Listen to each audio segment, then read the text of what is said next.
Hello students. Today we will learn about administrative model of curriculum development. This model was developed by Saylor, Alexander and Lewis.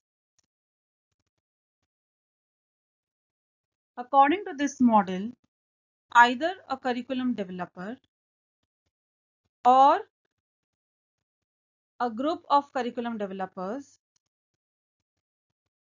develop the curriculum. This group is called the curriculum planning group.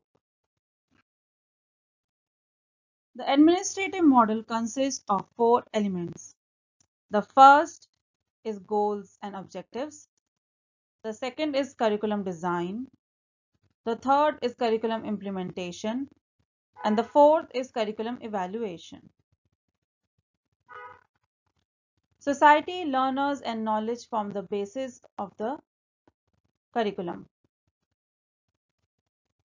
Some external factors like legal requirements, research data, professional associates, and state guidelines determine the goals and objectives of the curriculum. Feedback is also an important part of this model. Now let us understand all these elements in more detail. Goals and objectives. The goals and objectives are formulated according to the needs of the society. For example, in a democratic society, the need of the society is to develop democratic values in the students. The needs of the learner could be to acquire a vocational skill in order to earn money. The type of knowledge also forms the basis of the curriculum. The knowledge to be given to the students could be a subject or knowledge of some skill.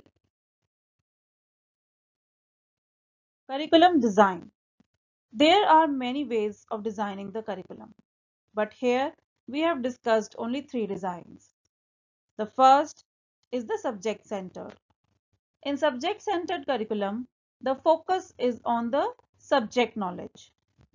In learner-centered curriculum, the focus is on the needs of the learner. In society-centered curriculum, the focus is on the needs, values, and ideas of the society. Curriculum implementation. After designing the curriculum, the next step is to implement the curriculum. For implementing the curriculum, the instructions that have to be given to the students are determined. A number of teaching strategies are determined so that the teacher has many options to choose among the given strategies. After implementing the curriculum, it has to be evaluated. Both the methods of evaluation, that is, the formative evaluation and summative evaluation, are used to evaluate the curriculum. After evaluation, a feedback is given which tells whether the goals and objectives of the curriculum have been achieved or not. On the basis of this feedback, a new and improved curriculum is developed, and the whole process of developing the curriculum is repeated.